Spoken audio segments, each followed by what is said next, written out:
contexto de la transparencia.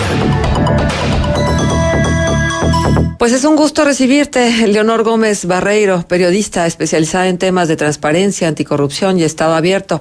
Gracias por estar con nosotros.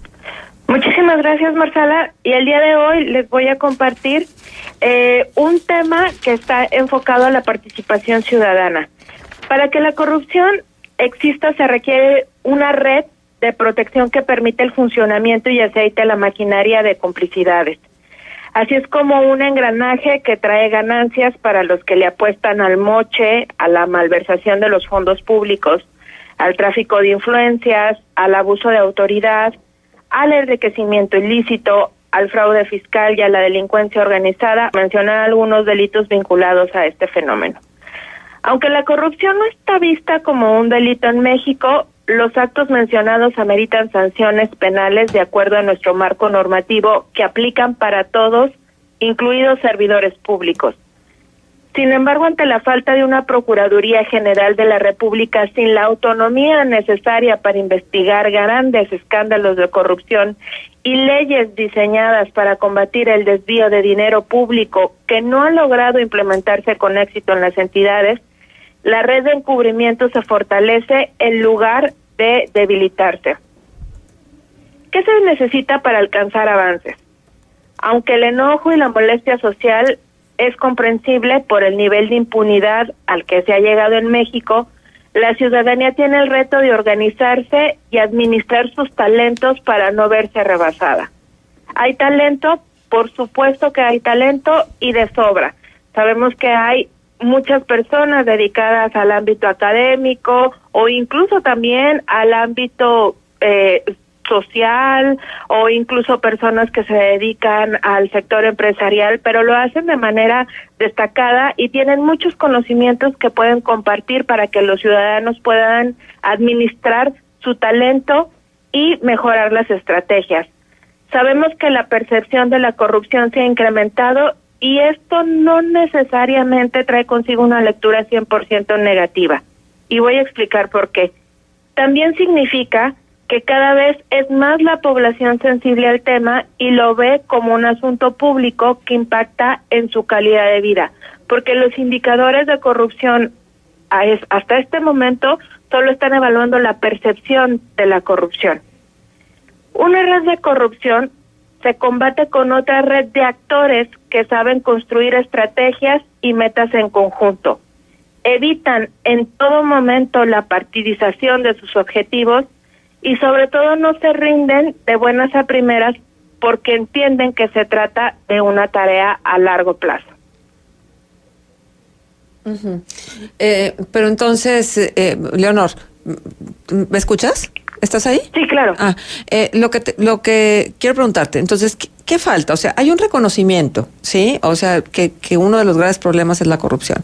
¿Qué falta para cerrar la pinza? Si hay tantos organismos que están impulsando la visibilización de los actos de corrupción. Ahora temprano platicábamos con Sara Salvatierra, responsable de rendición de cuentas y combate a la corrupción de Fundar, que habló sobre esto que se presentó ayer, donde tú también estuviste presente, lo de fideicomisos en México, el arte de desaparecer dinero público. Sí, claro. ¿Cómo se le hace, Leonor? ¿Qué falta? Y si el panorama electoral está como está, hay aliento para que la sociedad civil siga participando y tratando de impulsar un país más transparente, más equitativo, con menos asuntos pendientes desde lo judicial.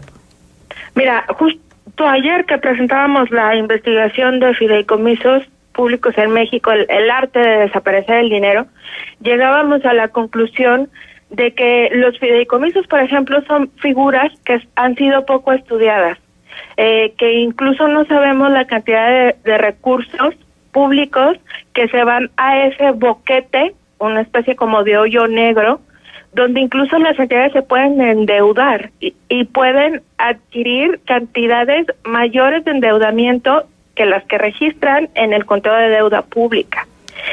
Y estos fideicomisos están siendo poco estudiados porque hay muchas trabas que impiden el análisis de estos fideicomisos públicos.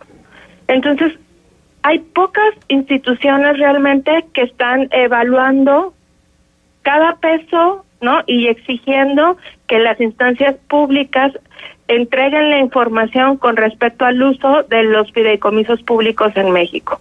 Es un tema también que debido a la complejidad no es lo más sencillo para transmitir el mensaje en términos de comunicación, y por lo tanto hay una especie como de hoyo negro que tampoco han podido llegar los ciudadanos y los especialistas en la materia al estudio profundo de los fideicomisos públicos.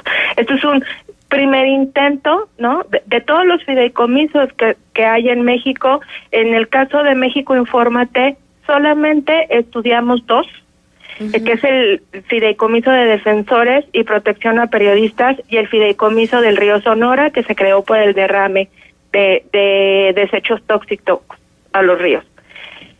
En estos dos fideicomisos nosotros nos encontramos que los beneficiarios, por ejemplo, no sabían cómo podían acceder a este recurso, y una vez que ha sido entregado este recurso, cuál es el seguimiento que se le da al dinero, porque no hay reportes financieros de cada peso y cada centavo que se administró en ambos fideicomisos. Entonces, nosotros nos encontramos con que somos pocos los que estamos viendo qué es lo que está ocurriendo con esos fideicomisos, y hay que decirlo, debido a la sensibilidad del tema, estos fideicomisos sí cuentan con algunas plataformas que están permitiendo la transparencia en el uso de estos recursos y siguen siendo insuficientes. Entonces sí, ha llegado a muy buena pregunta. ¿Qué se necesita? Primero esto que hablábamos de decir, hay que articularnos y también tenemos que reconocer los talentos que hay en sociedad civil, porque aunque en apariencia en los últimos años la participación de la sociedad civil organizada ha sido mayor, todavía sigue siendo menor comparado a los niveles de corrupción que hay en el país. Entonces, un buen paso, vamos, es entender que esto no va a ser de la noche a la mañana, y que la participación ciudadana organizada, fortalecida, con más de un recurso, y con esto me refiero a los talentos, las capacidades, los económicos también, van a generar cambios importantes en los próximos años si la participación es consistente. Oye, porque fíjate, leía Politicón y hay la columna de Vanguardia, y por ejemplo aquí en Coahuila hay, pues dice, muchos burócratas que andan a las carreras, pues este mes se vence el plazo para presentar su declaración patrimonial anual ante la Secretaría de Fiscalización y Rendición de Cuentas. Su declaración patrimonial anual, ¿sí? Que se supone que deberías de hacerla por una cuestión fiscal, ¿no?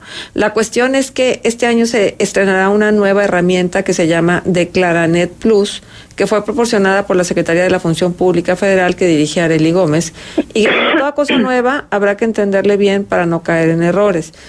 Y esto es algo que también me preocupa, por eso es que te comparto lo que dice la columna, porque luego se inventan instrumentos, herramientas como esta, la de Claranet Plus, o en su momento otras que ha habido, y no terminas de entenderle a uno cuando ya está otra. ¿Y de qué sirven si finalmente pues nos damos cuenta, ahora sí andan a las carreras porque se les está acabando el plazo y porque no lo hacen a tiempo? Es como el estudiante que estudia para el examen y entonces no pasa el examen. Sí. En el caso, por ejemplo, nosotros teníamos la investigación del Fideicomiso del Río Sonora, y en su portal de transparencia, lo traigo a colación por lo que menciona, su portal de transparencia dejó de difundir información en el 2015. O sea, se anunció con bombo y platillo que se iba a crear esta plataforma digital, y por ahí se estuvieron subiendo algunas cosas, y todavía esas cosas que se subían eran insuficientes en términos de esta brecha tan grande que hay del último beneficiario, que seguramente ni siquiera tiene, por ejemplo, señal de internet en las comunidades afectadas, y además la lectura que tendría que dar a toda esta información que está disponible, que no le queda de buen acceso a bote pronto.